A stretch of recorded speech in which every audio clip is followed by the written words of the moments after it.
morning and a very warm welcome. You are watching Janata Television and this is the English Bulletin with me, Anusta Acharya. The top stories first. Today is the World Television Day. Various programs are being organized to mark this day in Nepal.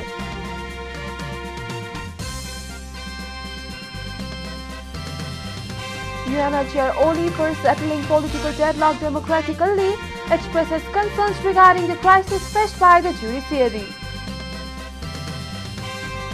President Bhandari stresses on the use of clean energy, urges the people to reduce consumption of petrol. Journalist killed in suicide attack in Somalia, militants waging violent campaign against the government. And rampant Liverpool thrashes Arsenal 4-0, the Reds and Arsenal stand game on beaten run.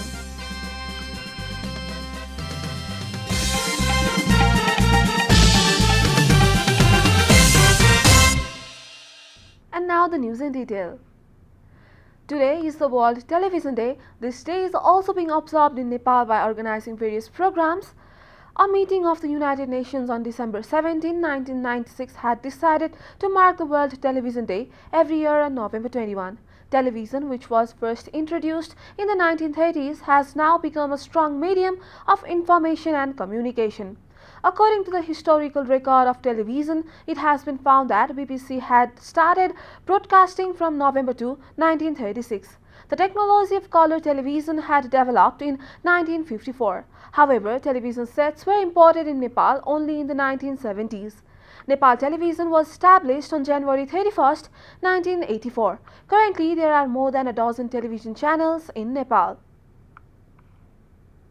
CPN UML chairperson KP Sharma Oli has said the current political crisis should be settled through democratic exercise. He also expressed concerns regarding the crisis faced by the judiciary.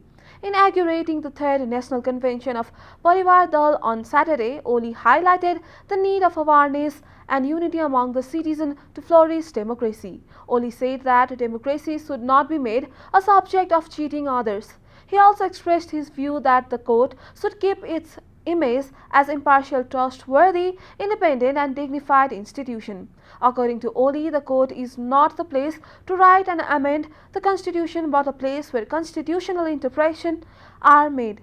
Also speaking on the occasion, Chairman of CPN Unified Socialist Madhav Kumar Nepal praised the role of political parties in bringing about changes in the country. He said that a dictator cannot be born in a country which has adopted a path of democracy. Parivar Dal Chair Eknath Dhakal reminded that the party had played a crucial role in creating a disciplined society. Bharatiya Janata Party, India's ruling party, has assured that the monetary assistance of ₹1 billion pledged by India's Prime Minister Narendra Modi for the development of Janakpur Dham would be provided soon. A report. Talking briefly with journalists on his recent visit to Janakpur Dham in course of a religious tour, BJP spokesperson Vijay Sonkar Sastry said the relations between Nepal and India dates back to time immemorial. According to the state-owned national news agency RSS, Sastry asserted that the government of India would provide the pledged amount soon. The BJP spokesperson also stated that the Ramayana Circuit Railway scheme also included Janakpur Dham. During his visit to the Janaki temple, the priest of the temple, Ram Tapeswar Das, suggested Sastry to take initiatives for checking smuggling of cows that is reportedly taking place from Nepal to India. Killing of cows is banned in Nepal, but cows are slaughtered in India, although there are 4 Shankaracharyas there. This should be stopped. Please convey my message to Prime Minister Narendra Modi, the priest of the Janaki temple reportedly told Sastry. Modi, during his visit to Janakpur Dham on May 11, 2018, has announced to provide ₹1 billion for the development of the city that holds religious and cultural significance for both Nepal and India. This is Janata Bulletin. We'll be right back after a short break.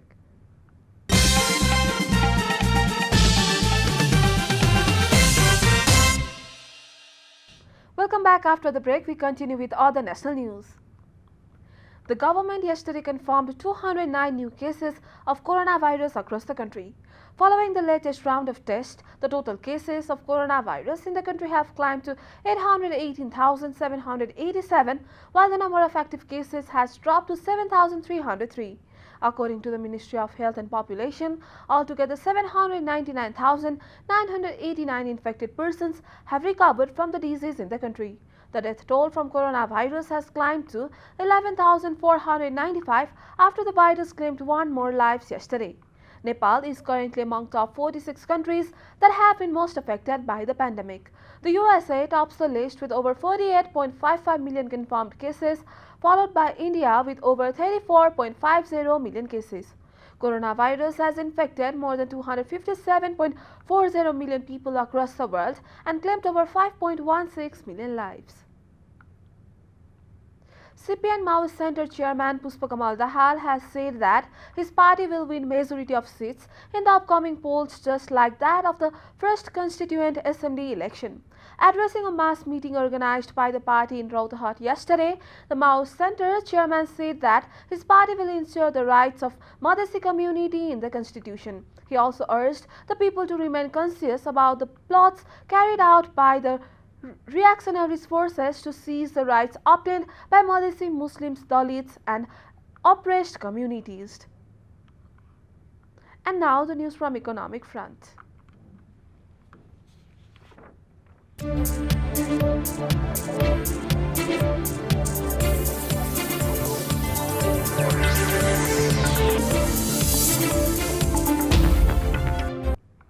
President Bidya Devi Bhandari has said that the country can become self-reliant by using clean energy. President Bhandari stressed on the need to operate electric vehicles to make the capital of Nepal, Kathmandu, exemplary. She clarified that the use of electric vehicles is very necessary to reduce the burden of petroleum products in the country, reduce air pollution and make Kathmandu clean. Speaking at an inauguration program at Swayambhu yesterday, President Bhandari reminded that the use of clean energy would be very useful for the country's self-reliance and making the Kathmandu Valley exemplary. During the program, Mayor of Kathmandu Metropolitan City Vidya Sundar Sakya expressed his commitment to provide all necessary assistance to Gyan Mala Bhajan Khala, which is contributing to spreading the Buddha's message around the world through songs and music. Mayor Sakya also said that the protection of cultural heritage of Kathmandu Valley has been given priority by the Kathmandu Metropolis. Time for a short break here at Janata Bulletin. Stay tuned for international news.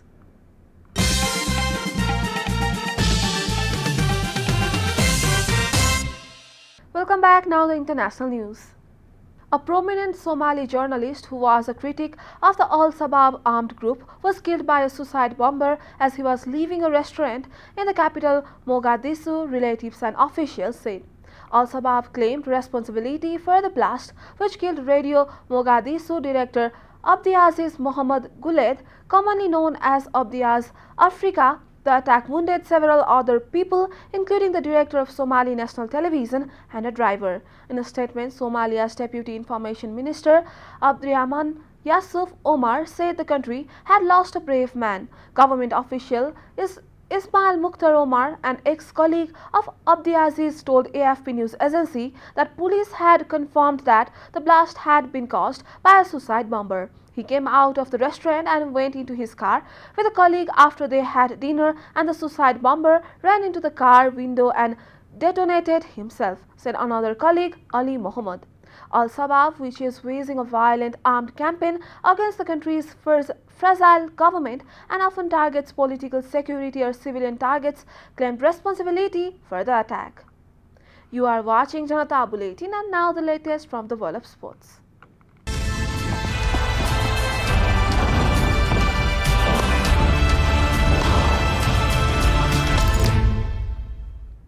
Liverpool ended Arsenal's 10-game unbeaten run in all competitions with a devastating routine victory at Anfield.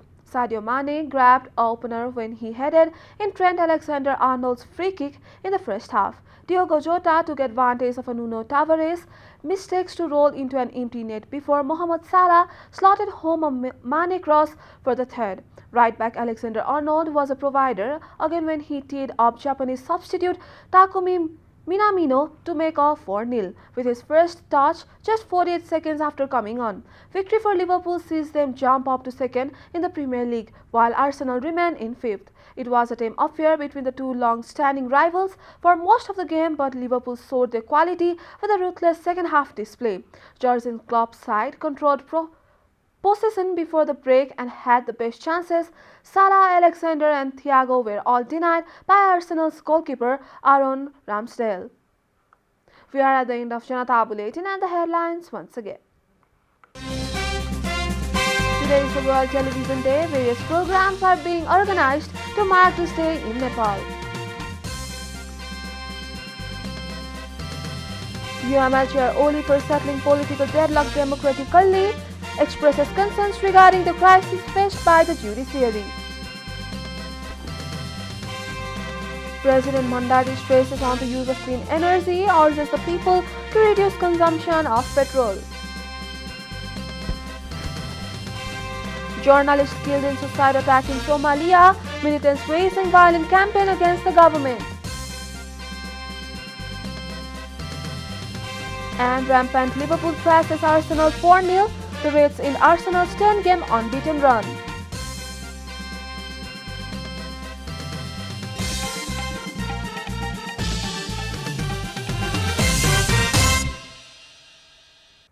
And that's all from the English News Desk for today. You can follow Janata Television and our programs on various social media platforms, including on our website janatasamachar.com.